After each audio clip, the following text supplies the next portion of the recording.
Good evening, everybody. Welcome to Meet Me at Mahogany. My name is Dwight Pylegray. I am a trustee of Mahogany Opera, brand new. I'm not a brand new person, but I'm a brand new trustee of this fabulous group. And we've got an exciting panel this evening. So I'm glad that you could join us for that. But before we do that, I have to do all of the housekeeping duties. I've been nominated and elected to do that. So, as I say, I'm Dwight Pylegray. The first thing I'd like to do is I would like to welcome all of our panelists. So we have the fabulous Nwando Ebizie and Frederic Wake-Walker, the Mahogany Opera Artistic Director. We have also the wonderful Nikki Harris, who's our BSL interpreter. She's over there. Hi, Nikki. Doing wonderful things with her hands. I hope I haven't sworn, by the way, by doing that. So that's great. We have a brilliant live captioning team, Louisa and Karen Pritchard. They've hidden themselves away, but they are actually here and they're real people. I've actually seen them. And obviously we have our Mahogany Opera team of Mark Dunleavy, Caroline Mccowen and Ali Rosser, all fabulous, fabulous people. I love them all to pieces. Okay, so, and I'm going to ask them to give brief introductions to them, brief introductions about themselves. And since Ali is first on my screen, I'm going to let her go first. So off you go, Ali. Hi, my name's Ali. I'm the executive manager of Mahogany Opera. I'll just do a quick visual description of where I am. I'm in the Mahogany Opera office in the ICA. I've got some kind of desks behind, shelves behind me and a printer behind me. I'm a white woman with short brown, now greying hair due to the pandemic, and I'm wearing a white top, and it's really fabulous to have you all here. So thank you so much for coming. Splendid. I actually forgot to do the little this description of myself, so I'll just get that in first. So I'm a black dude. I'm 6'2", but you won't be able to tell that because I'm sitting down. I have dreadlocks. I'm sitting in my study that has lots of very boring books next to a bust of Mahler, and my dog is in here. So that's me. Next on my screen.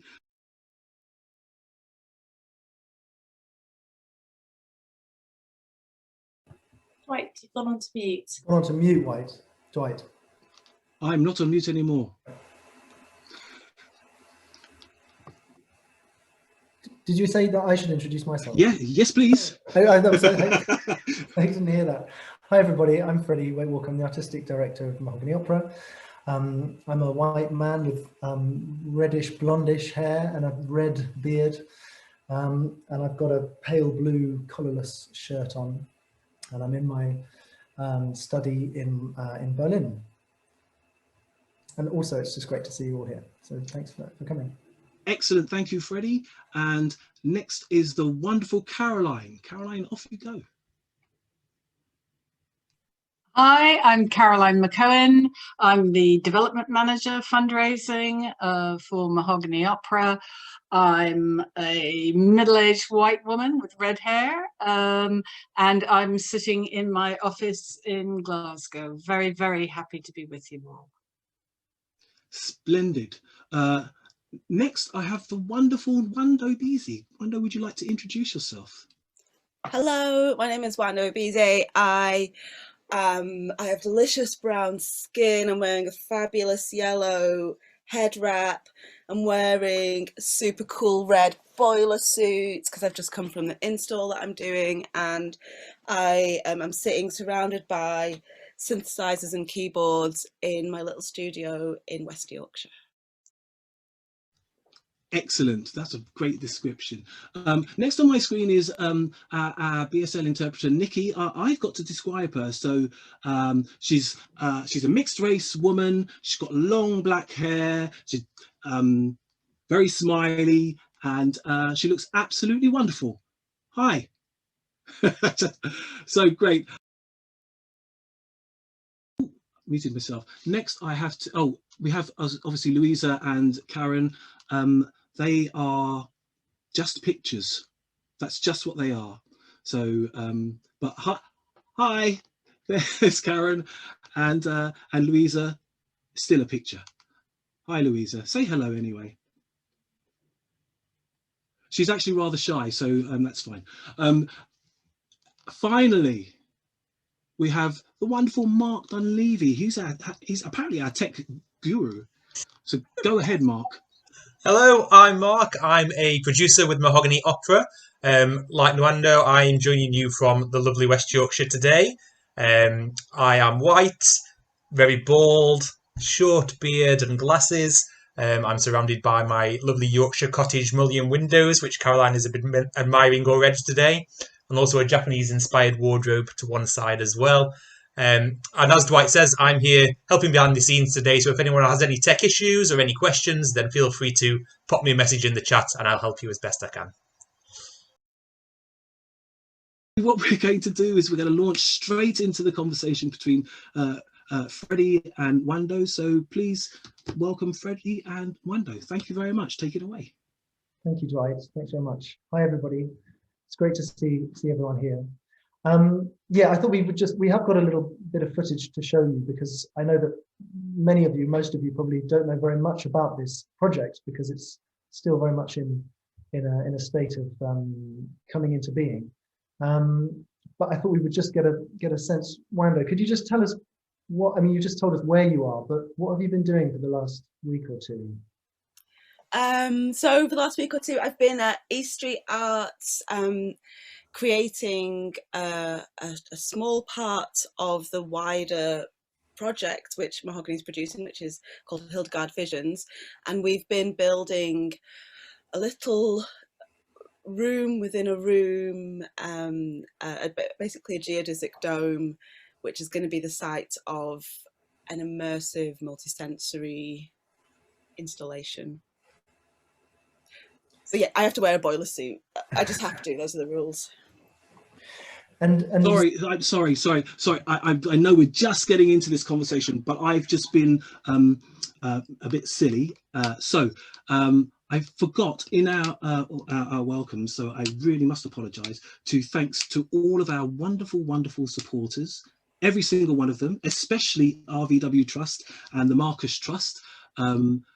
They've been really good to us, and so I want to thank them from the bottom of my heart, as we all do. And I should have done that earlier on, so I'm giving them special kisses right now. Please continue. And so, Nwando, you say this is a part of the bigger thing. Can you also just give a very brief overview of the bigger project?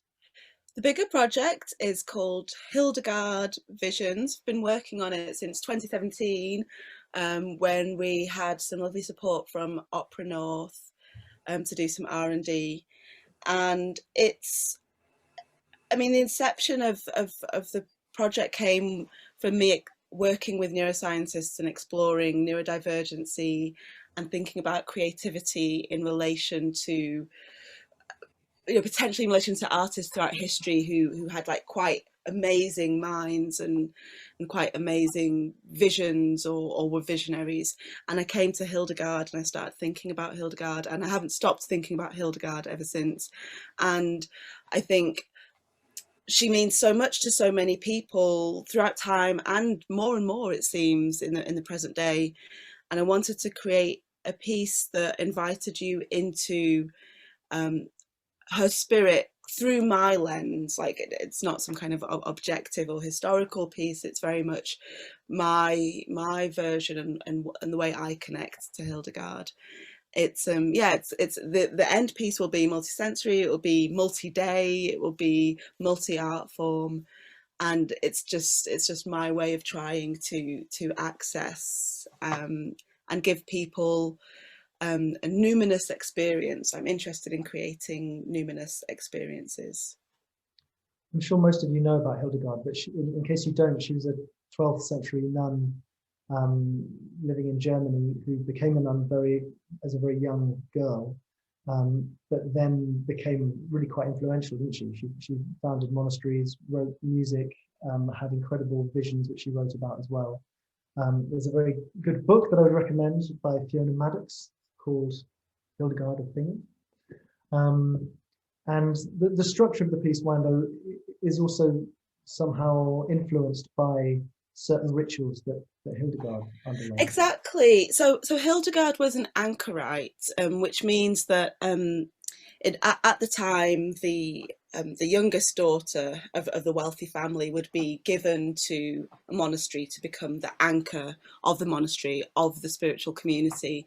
So she would have been between the ages of 6 and 14 when she was given away to the monastery. And when the child enters the monastery, they go through this ritual, an anchorite fettering ritual, where they they have to declaim, I'm dead and now I'm going to be born again. They're covered with leaves and earth. It's a very strongly symbolic ceremony of death and spiritual rebirth. And I was really struck by, as a child, what must it have been like to go through something like this. But the fact is, these kind of rituals can be found throughout religions, throughout the world, and their life rituals can be very powerful, very useful to the community and the individual. And I'm always really interested in finding rituals that are useful for us. We've lost a lot of shared ritual. We don't all hold shared beliefs. I'm always interested in what can we learn from this type of ritual and process that can be invigorating for us, that can give us a new sense of ourselves, that can prepare us for the next stage in our lives. So I wanted to create a group experience of this, as I understand it. And you started it, like you say, in 2017 with Opera North, and you had a kind of sharing or a performance at King's Place. And then we first met because you responded to our various stages open call end of 2019. And then we did a workshop at Snape it was February 2020, but it was the before times. Before times. It feels like 25 years ago, doesn't Yeah. it? It was just before the lockdown. And so it felt like then you were just beginning to start on this section that feels like it's coming to some kind of culmination, perhaps, with this East Street Arts thing, which is this idea of this kind of hammam, isn't it? Yeah. So it's called Extreme Unction Volume 2, and Extreme Unction is a part of the Catholic liturgy. It's part of the Catholic funeral rites. It's related to the idea of the anointing of the sick and the dying. It's a preparation for new life in whatever form that might be. And it completely started at Snake Maltings, working with you, Freddie, and it was I guess it was also pretty inspired by my interest in, as I've said, I'm very interested in cultures, ritual cultures, and I was really interested in communal bathing cultures and places where that still exists, places where that is still tied to religious ceremonies, also places where it's been abstracted from that, and it's just a wonderful way for communities to come together. Purification's obviously a big part of spirituality, but it's a big part of everyday life. It's grown even bigger part of our lives. The idea of washing and cleansing has taken on this much more heightened part of our lives. But I think, interestingly enough, I imagine it's become somehow more like 2,000 years ago or 3,000 years ago, when a lot of our monotheistic holy texts were written. Washing and cleansing was kind of a matter of life or death. It was really important, and so it makes sense that it was kind of like woven into the spiritual ideologies. So all this is fed into it, as well as lots of ideas around. So maybe I should wait till you ask that question. Well, is that a good point now to show should we show this little video? We've got this 5-minute video, which is a trailer to what you've been doing in Leeds.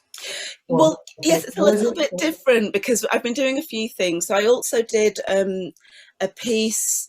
The original idea was it would be an at-home version of the live installation in Leeds, but it turned into a slightly different piece.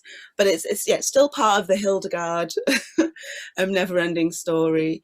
But it's a preparation for a piece that we did as part of Take Me Somewhere Festival a few weeks ago.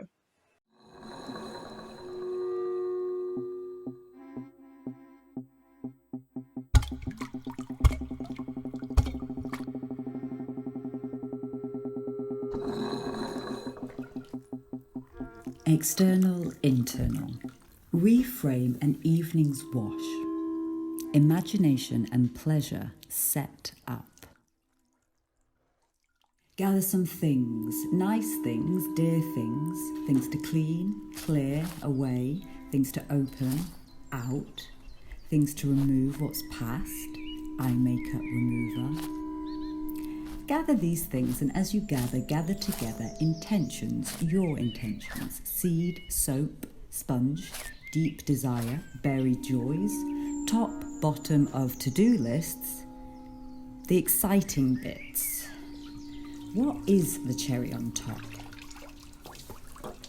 Things to wash yourself with, to exfoliate, to lather, to nourish, to oil, skin, and polish potentiality. This cleansing is preparation for a transformation, an opening, a new cycle. You can transform yourself from being unwashed and heavy from a day to being refreshed, relaxed, secure, curious, pleased. Pleased to transform lingering anxieties transform any lack into decide now what your transformation will be, just for now, for this moment, and keep it if it feels freeing, liberating, pleasurable. No big deal, every moment presents itself with the potential of transformation. Life is made up of a series of moments. No worries, easy does it, just go with it, you'll be fine. Add water and action to a solid bar of soap and a transformation appears. In the form of suds, soap suds, bubbles, transparent, iridescent, playful. What can you find? The huntress.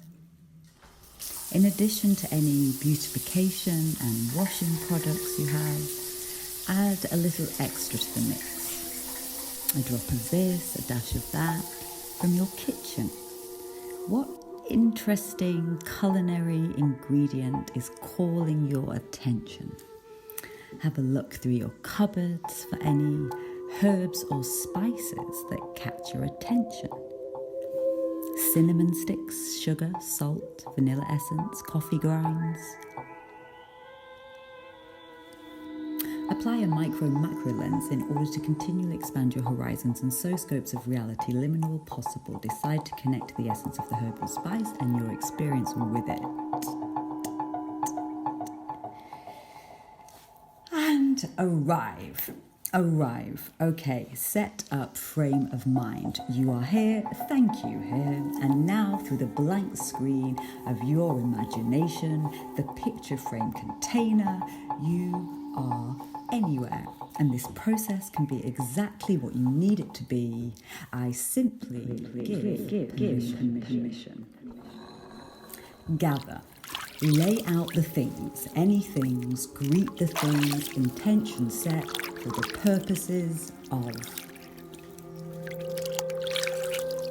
pamper, adorn, adornment, value, skin, stories, rest, optimism, water, wash, sugar, strength, energize, restore, balance, focus, bubbles, release, hot water, surrender, cold splash, nerves tingled, warm, silent space. And so ready. From top to toe, inside out, outside in, welcoming in, past as teacher, present as friend, future as lover.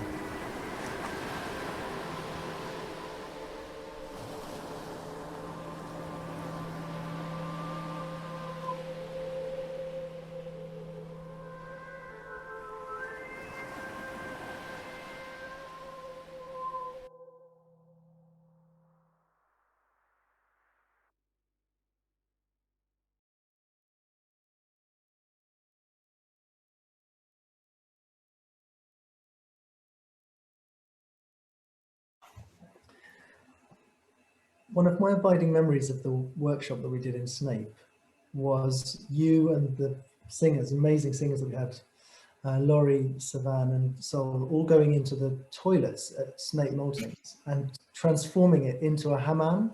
And Tom Richards, the sound designer, and I sat in the studio just listening to these kind of bizarre sounds coming out of the loos at Snape. And we'll listen to some recording of what you produced later on. But yeah, just can you tell us a little bit more about the hammam and how, because as far as I can understand, it's transformed from a hammam with real water, and it's now become something that's a kind of sound installation. Is that right? Yeah. So yeah, at Snape Maltings, yeah, you weren't allowed in because I wanted to do, I mean, basically a field recording and set up.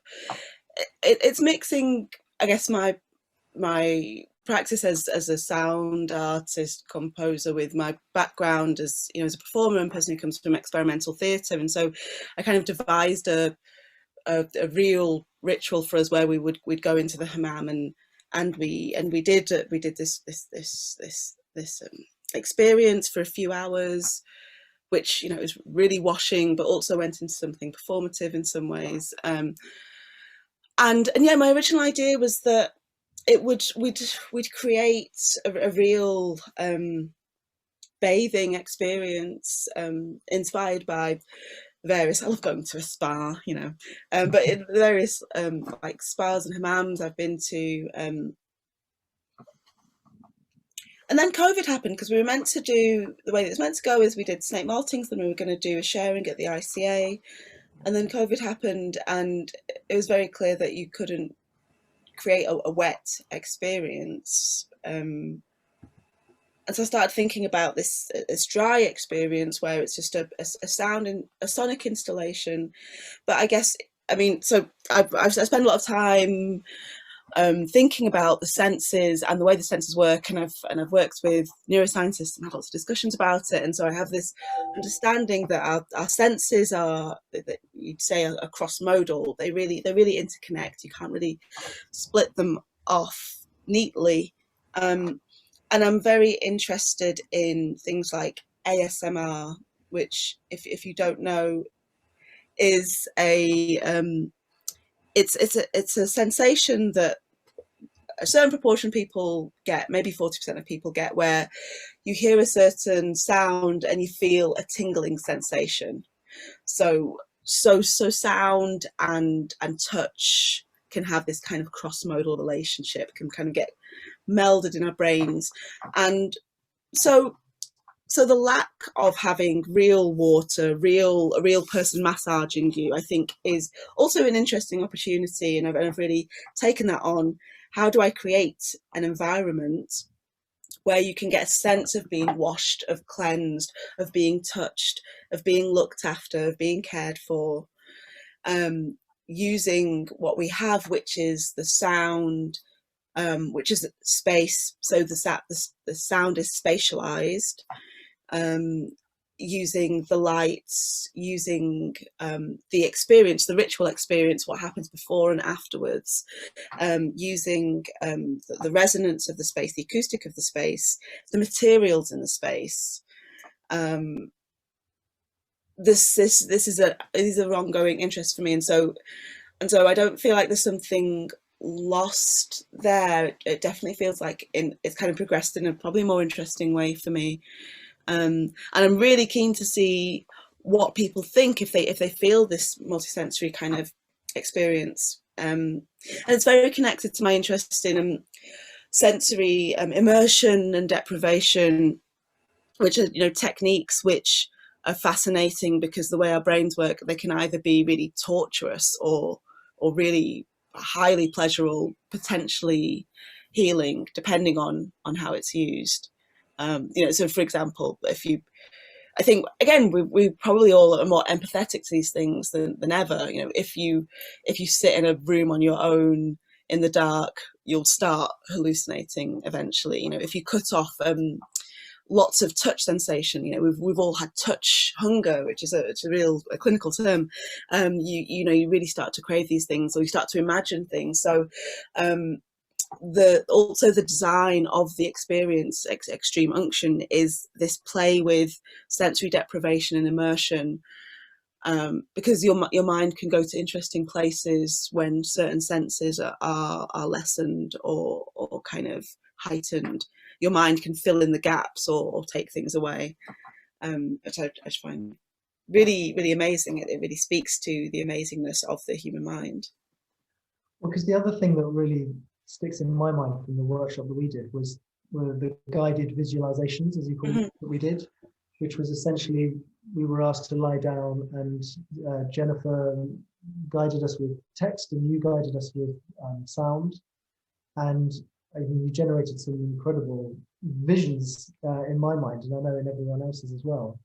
Can you talk a little bit more about that? Because that's something I find really interesting when working with singers in the room, is how to generate images in the singer's imagination that's not necessarily an absolutely specific image that then all of the audience needs to understand, but it's about creating these triggers that these doing something in the room and on the stage that triggers everybody's own imagination in their own different ways. And it felt like you were doing something really interesting with that. Yeah, so really that's I keep on making Jennifer come back to work with me. Jennifer MT White, who's an amazing collaborator of mine, and she's also a trained hypnotherapist, and so she very kindly offered her practice and shared it, which is to do these, I never really know what to call them, so we call them guided visualizations, but it's a really deep experience for me, and I think everybody found it so, into your own inner landscape. And I think that was a really fundamental part of the process in Snake Maltings, working with the singers. I was interested in them going into their own inner landscapes and finding something there. You know, I don't know what it is going to be. I don't know how it's going to impact the piece, but I think it did impact the piece in a very big way. And it's interesting, you know, I don't know, collective consciousness, collective unconsciousness, or just, you know, practicality. We all share certain backgrounds and ideas, but a lot of those ideas I think really resonated anyway with what I was thinking about the wider Hildegard piece. I feel like I'm going really off piste from your question. No, it's probably my fault. It's really interesting for generating these images in our minds, and I was interested to know how much or how conscious you were of the effect of each thing, whether it's very instinctive what you were doing. I think it's very instinctive for me. I've got quite a trust of my imagination, my dreams, my kind of liminal state. So I trust them in other people as well. In a very practical way. Like, you know, I know that most of my kind of real sparks come from dreams. So it's tried and tested. So I think that also combined with I asked the singers to bring a song that was from outside of their training. So they're all amazing singers, all with beautiful voices, and I was just interested to hear hear what happens if they sang something that was from their childhood, maybe something a relative sang to them, or in Laurie's case, it was something that her neighbour would sing to her. And I think each of them really brought those, you know, it's kind of persona in a way.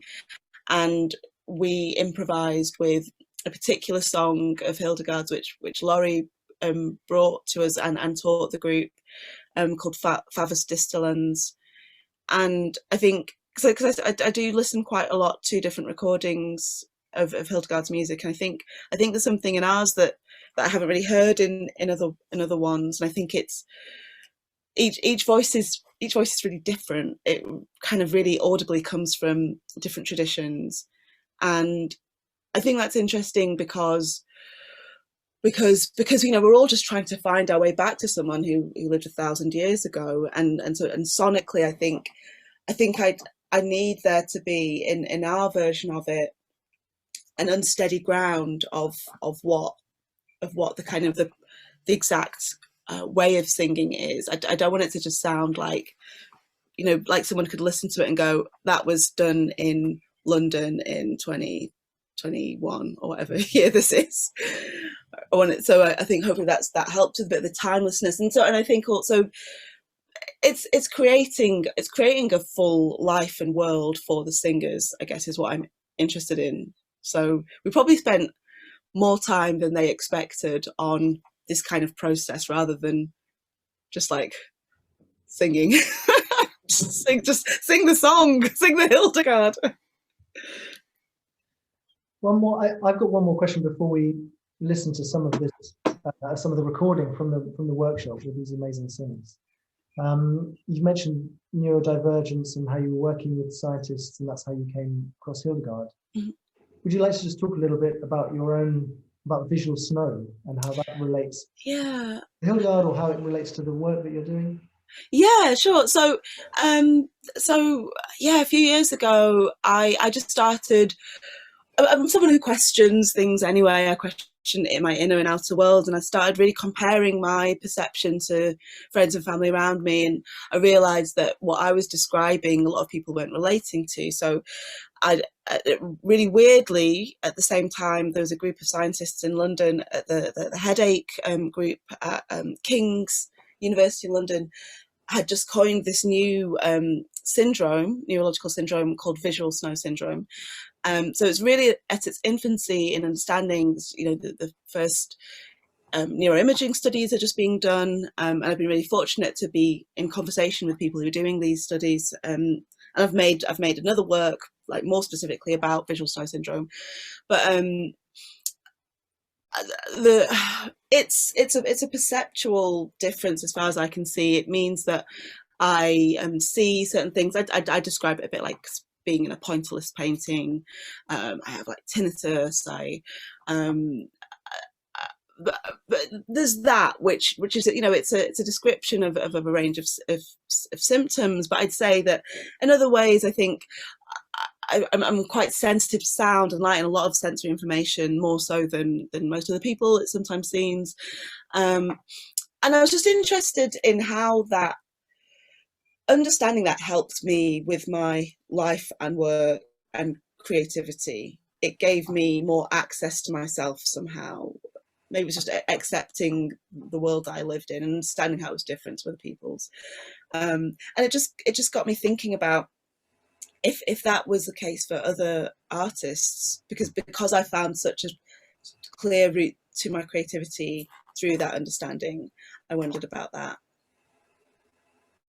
And from your research into Hildegard, what do you think about Hildegard and the visions that she describes? I think Hildegard's fabulous. I don't know. I think that was definitely the starting point. There was a book that Oliver Sacks wrote. Was it The Man Who Thought His Wife Was a Hat, or one of those like popular psychology books?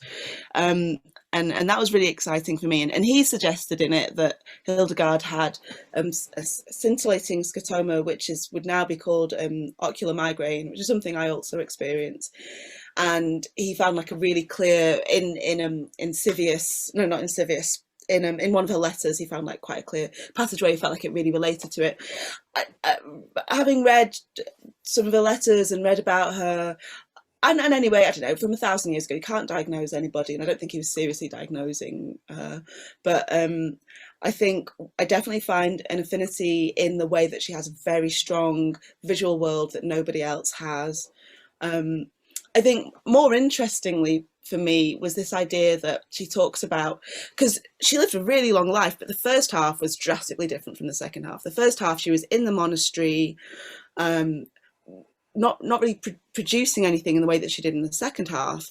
And there seemed to be this moment that she talked about where she was so ill, and then the voice of God came to her and said, you know, you've got to spread my words to the world. You've got to unleash all this truth that's being poured into you. And so I think the more interesting thing was the idea of how one can repress things to such an extent that it can lead to illness, or feel so oppressed.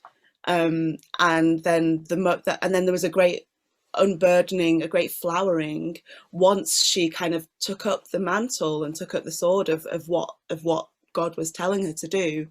And then she was unstoppable, as the story goes. She left the monastery, she built her own nunnery. A woman, she built it, you know. She was talking to popes and kings, and she was writing books on taxonomy and healing, and she toured Europe. I mean, so there's just something really interesting about a woman at that time just listening to herself. In my opinion, I think she wrote the very first opera as well, because she wrote Order Virtutum, which is basically a mystery play, but it's fully set to music. So it's basically the first ever opera. Yeah, and it's incredible. And I think it's I don't really like mystery plays, but I love Order Virtutum, and that's going to be the last part of Hildegard Visions.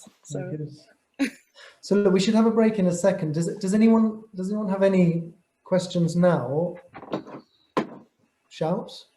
Or if not, then what we'll do is we'll have a little 10-minute break so that everyone can have a breather. But what we'll do during this break is play an audio. So there won't be any video, just an audio of a recording that we made at Snape with Laurie Litzenberg, Savan Horrocks-Hopayan, and Ifat Sol Zizou. I hope I pronounced that right. And it was the first time that those three singers had worked together, I think, and it was really exciting bringing these three voices and these three incredible women and performers together. So we'll stick that on and go and get a cup of tea and have a break, and we'll see you in about 10 minutes.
We've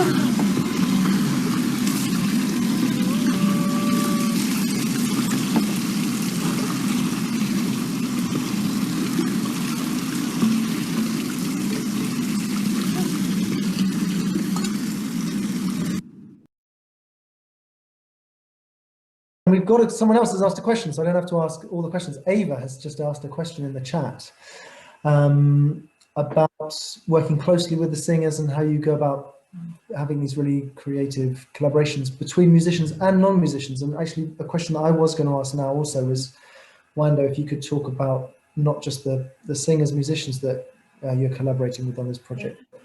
There are lots of other collaborators as well. A lot of collaborators.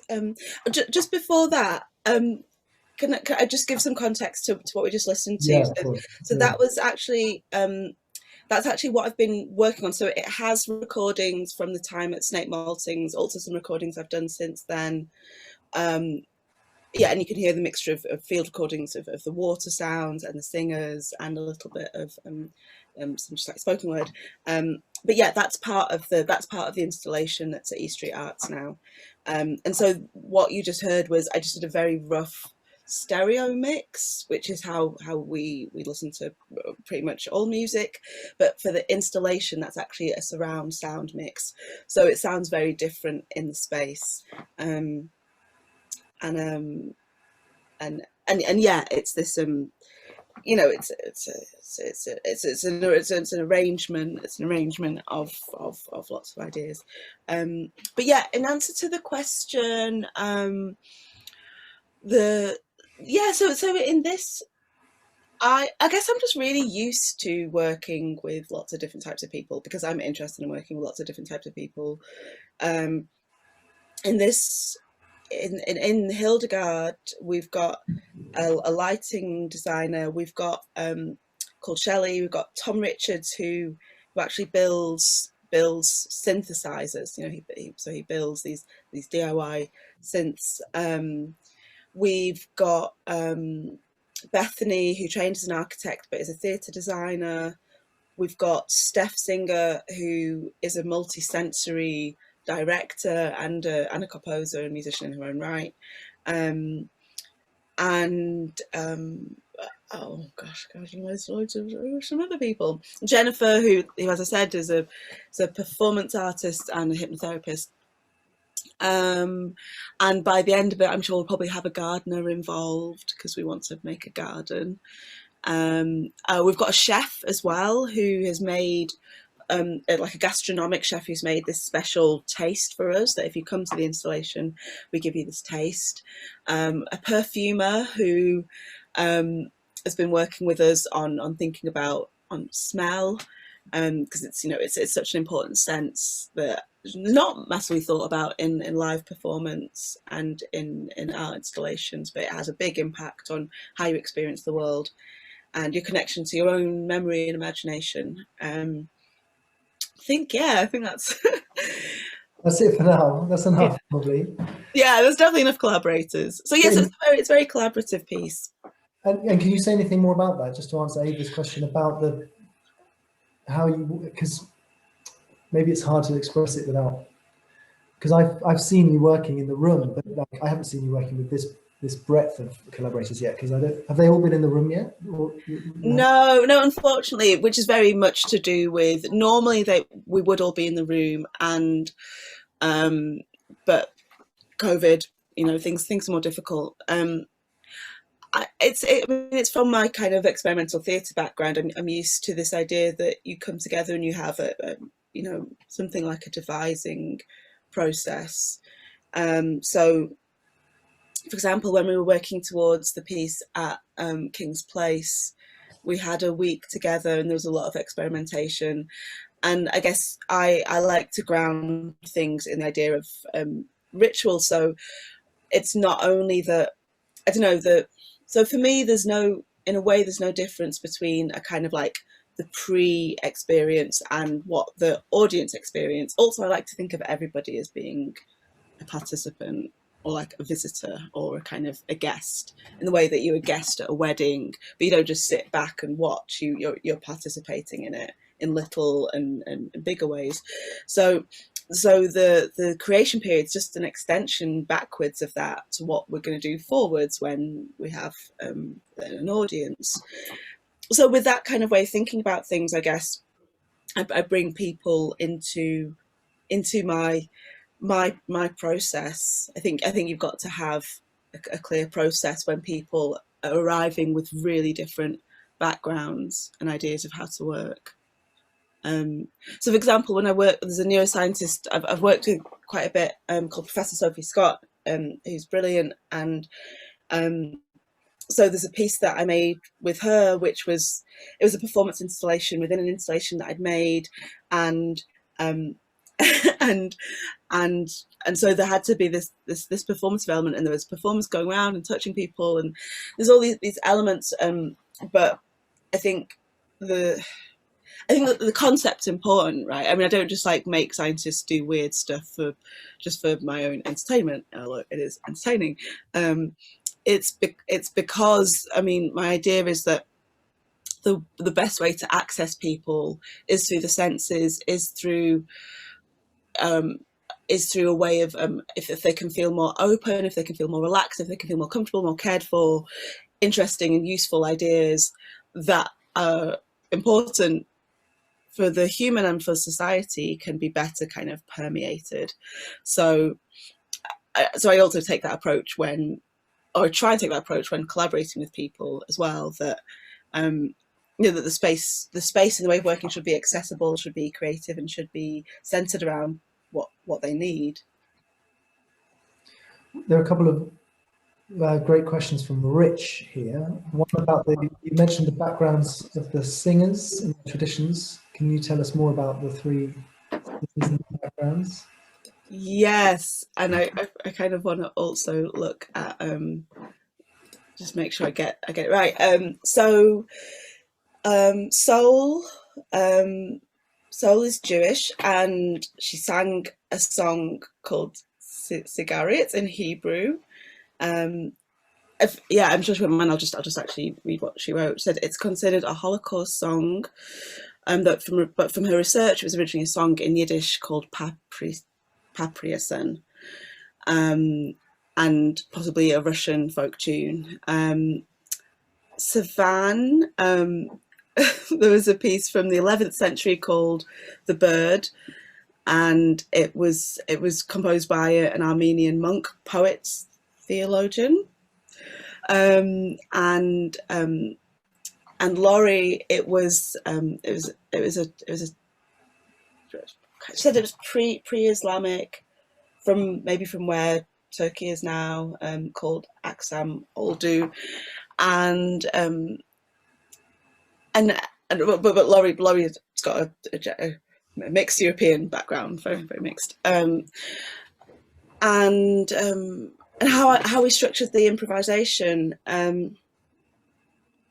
Oh God, it was a process of a few days to get to what we recorded, and it included the hammam ritual. So part of my idea, like I said, I want to give people access to themselves and create a space for them to find what they need before even the singing. So the doing the hammam was part of that. Doing the communal bathing was part of that.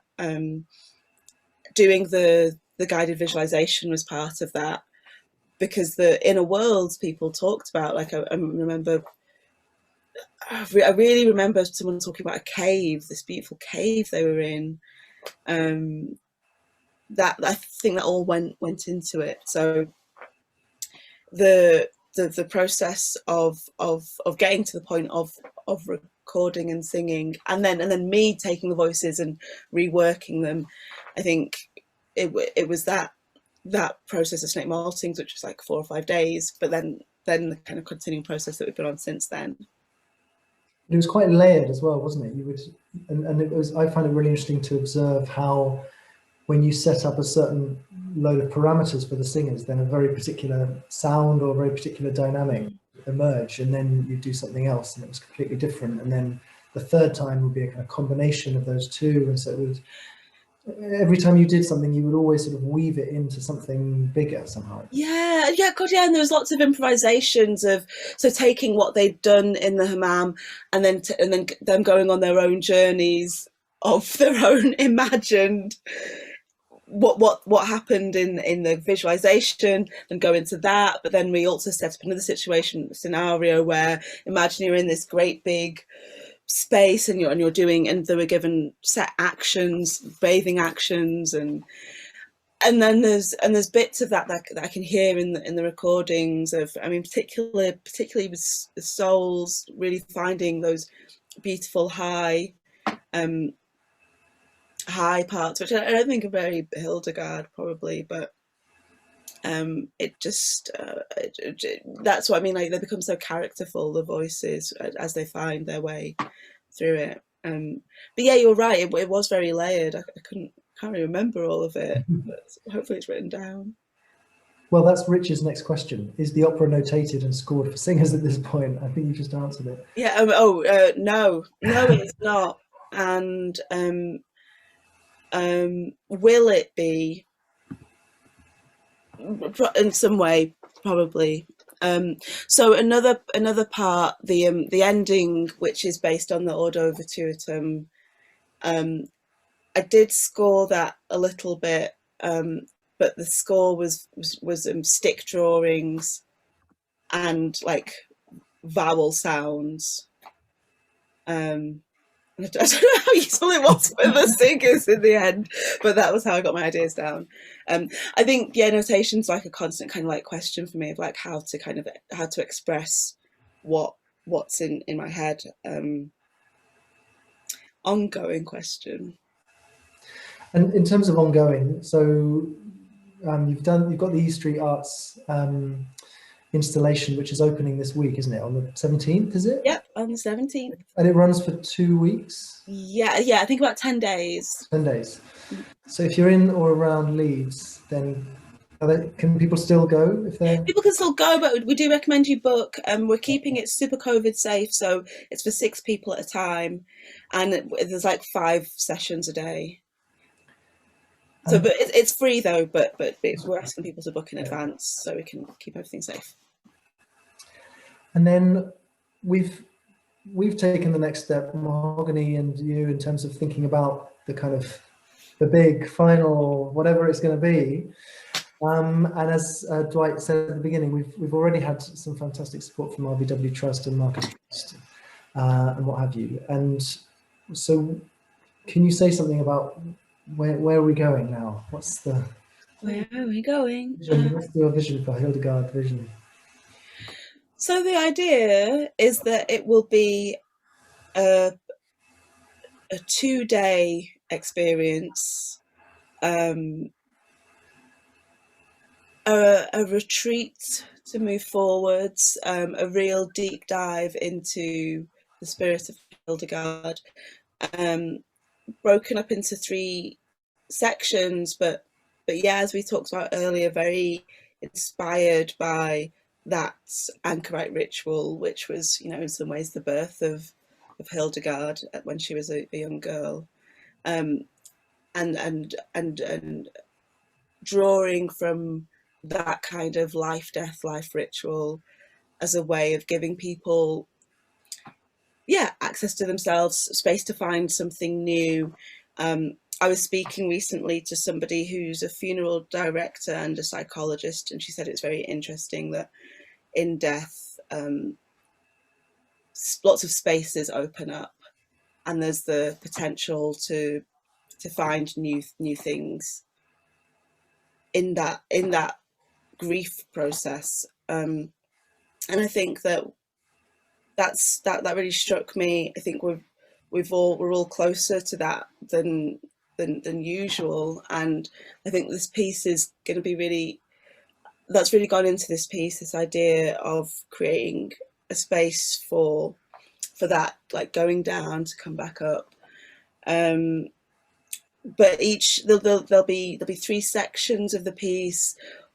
It's all just really drawn from, you know, I'm just obsessed with Hildegard. It's all just really drawn from the more and more learning I do about her. But the first section will will be inspired by this idea of the guided visualization, and also very inspired by her book Physica, which is healing through herbs, but it's also, you know, it's a book of taxonomy, serious book of taxonomy.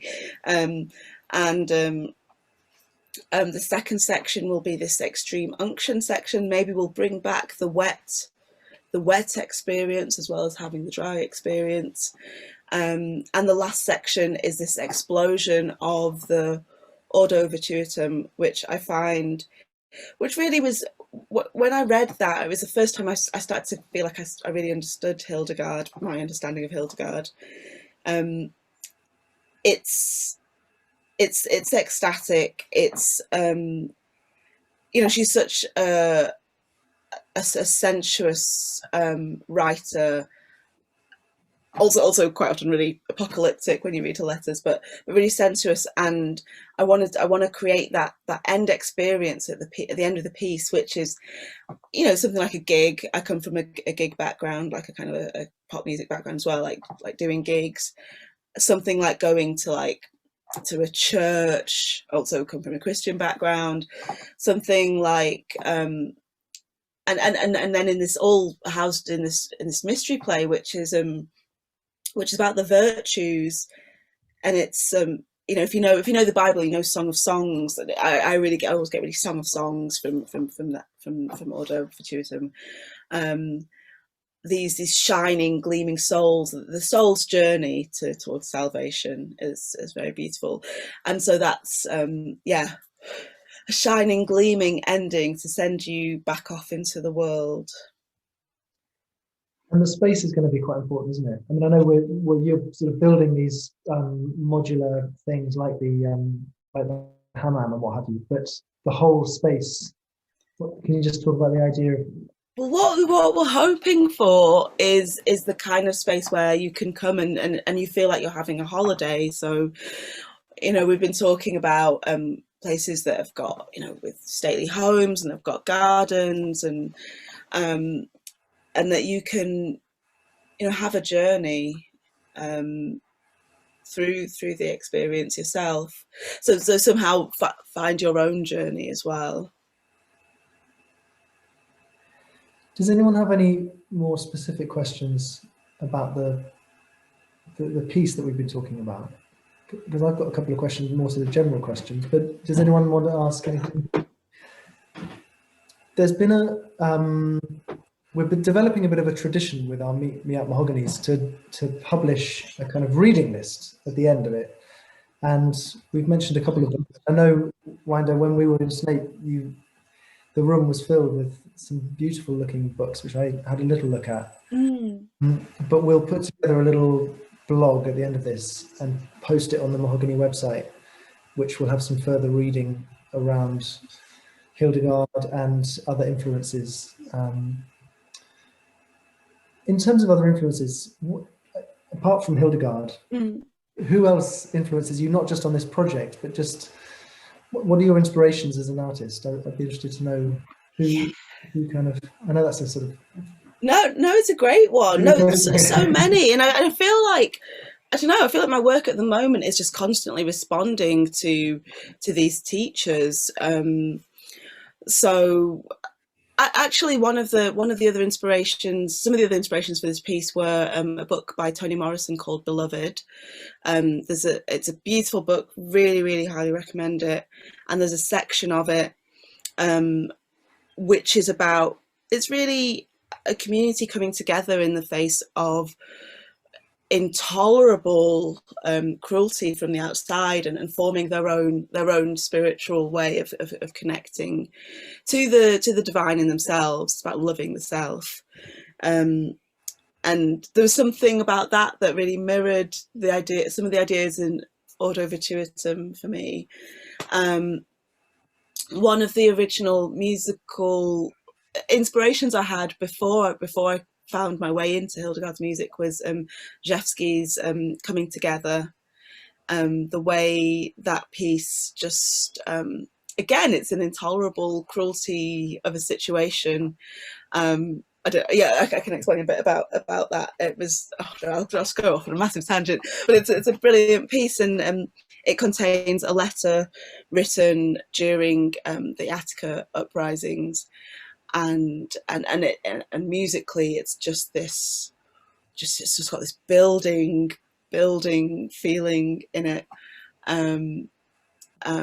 It's beautiful. Some of the other things that have been inspiring me recently are really having a great time with just visionary women. Been listening to a lot of Alice Coltrane, and finding a lot of synchronicities with her and Hildegard. Again, this woman who just goes out and forms her own church. You know, it's different because it's got that kind of Indian spirituality, that kind of Hindu spirituality in it, but she formed her own ashram, wrote all this music for it, you know, created these constant rituals, and you know, and again was just like a polymath, like a real visionary.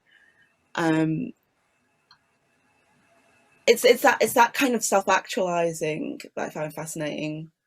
Barbara Hepworth as well. I'm doing a piece around Barbara Hepworth at the moment, which is just such a joy because learning about her life, again, she just super political, really spiritual, and these three women I think are interesting because I can see also in each of their work there's this opening of arms, like Barbara Hepworth, sculptor from Wakefield, from Yorkshire. It's these big, giant, beautiful pieces, and they're abstract. But for me, there's just this opening of arms and welcoming you in. And apparently, I learned the other day that actually she wanted them originally to be tactile and to be touched, and I can really get that. Go to Wakefield and see the retrospective. Actually, it's on at the moment. It's brilliant. But it's again an invitation inwards, an invitation inwards and outwards, an invitation to connect. And I think that's probably of all the things I've mentioned, that's, you know, that's what I return to again and again. That's what I want to create. I just think it's so important to have work like that, and for people to get to experience that kind of connection. Well, what you're saying relates perfectly to what David has just asked, which is about how the audience might influence the performance. Yeah, well, I think that's such a brilliant question because, like I said, I don't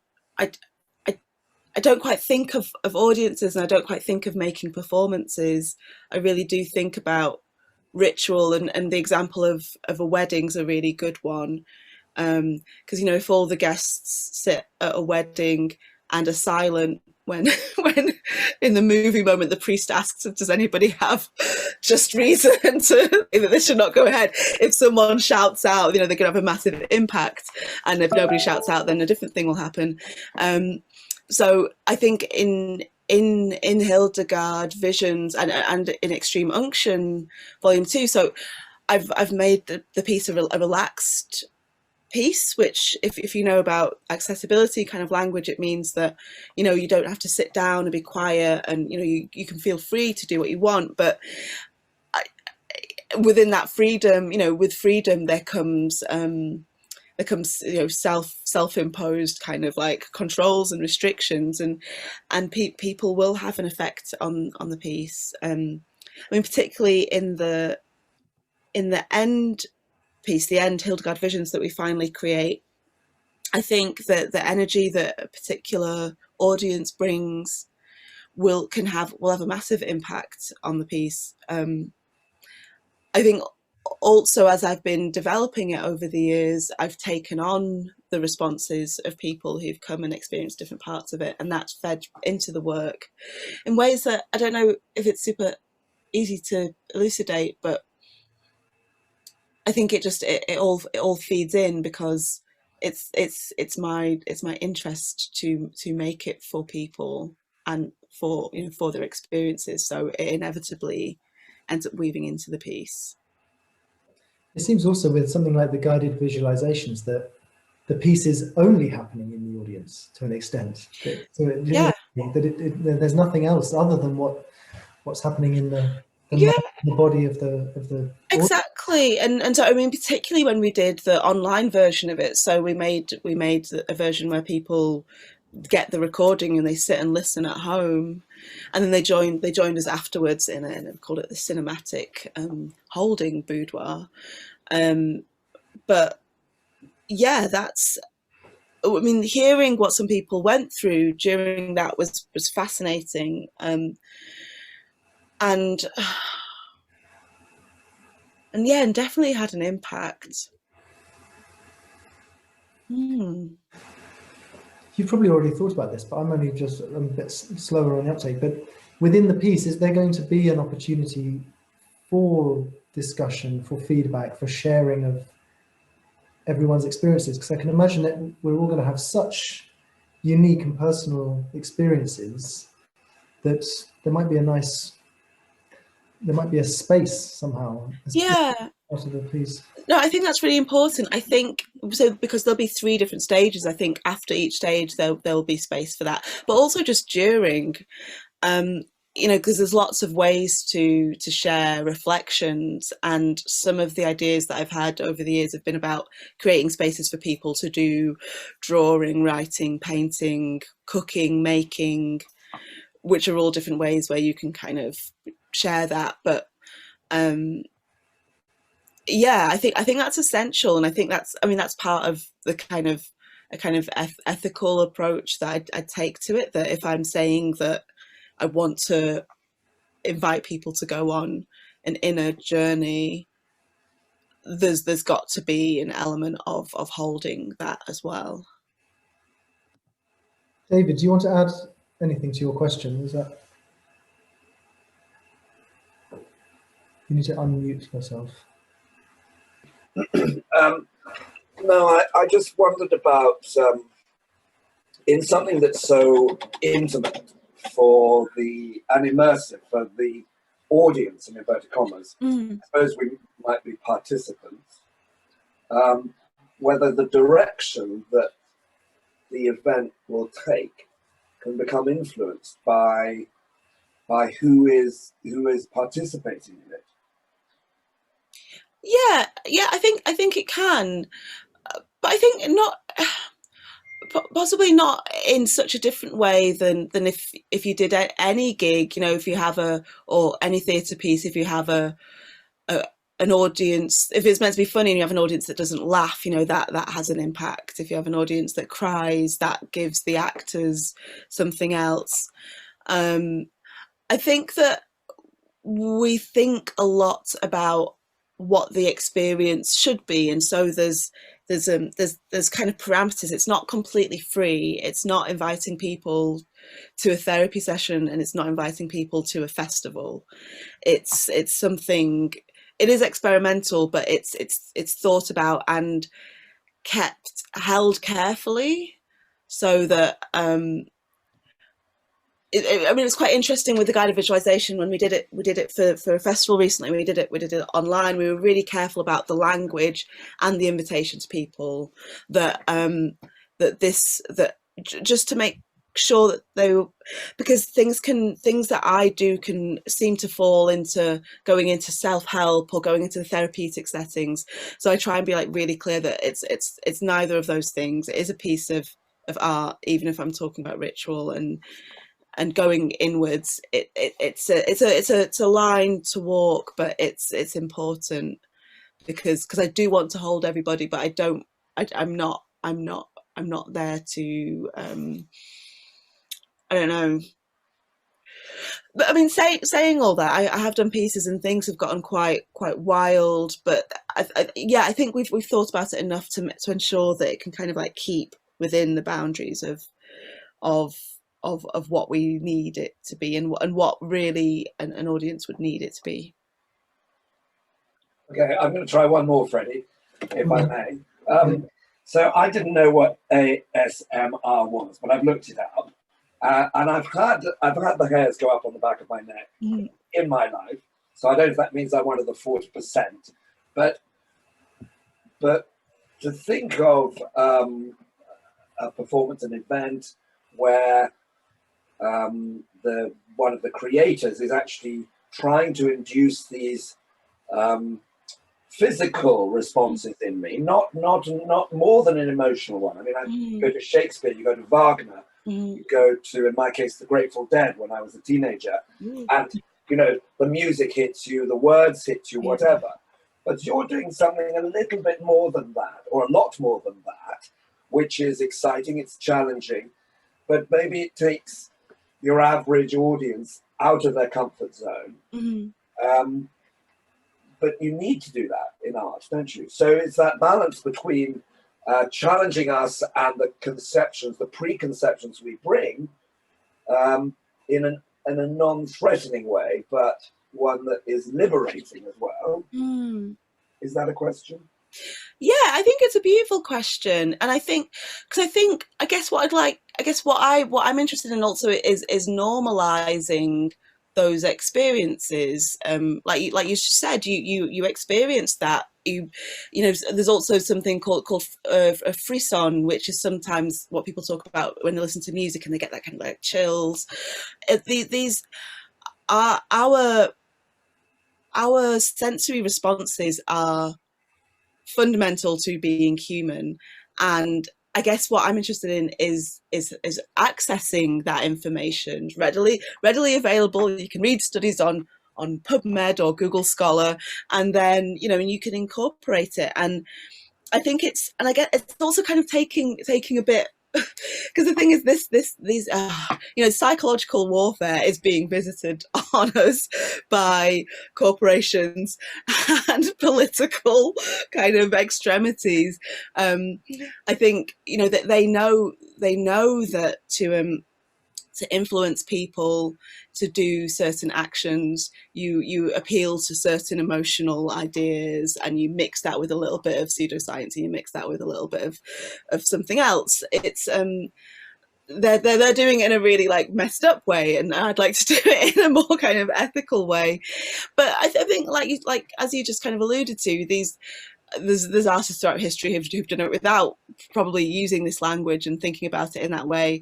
That's just the way that I think about it to make sense of things. To me, I like to be quite structured and go into other areas that I'm just a complete idiot in, and bring in experts. And I think maybe this isn't what you're asking or what you're saying, but I think I also I take it quite seriously. I think there's definitely responsibility if I'm saying that I want to kind of induce these particular types of experiences in people.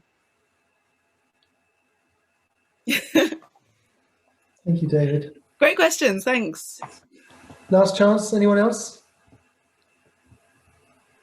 We're coming to the end of the time. I thought my mum might have a question. My mum's here. Where is she? Yeah. Hello, Mum. Hiding. Lots of people are hiding. Not very many people have their videos. Fair enough. You don't really want to be at the end of the day having your face on a computer screen.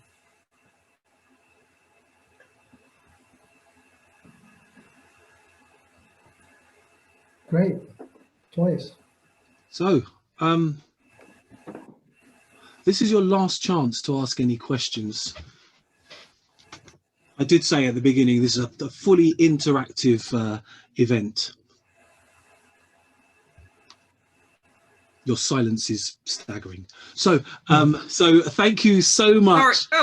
I was putting my hand up. I hoped that would I'm read. sorry. Look, I'm sorry, Toria Banks. Look, there we go. Go, Toria. It's all about you. Hi, this is super great and really interesting. And I just have a question. There may not be an answer, but I've written in my notebook, I've written access to myself in massive capital letters in my notebook, because it seems like such a brilliant and important phrase. And so just having done that, I just wondered if you had anything more to say to that, or like if that had like come to you in a dream, or if it's come from like theory that you've read, or like where that idea, which came up a couple of times, came from for you. Oh, that's such a great question, and it's such a big answer. I think it's come from multiple directions.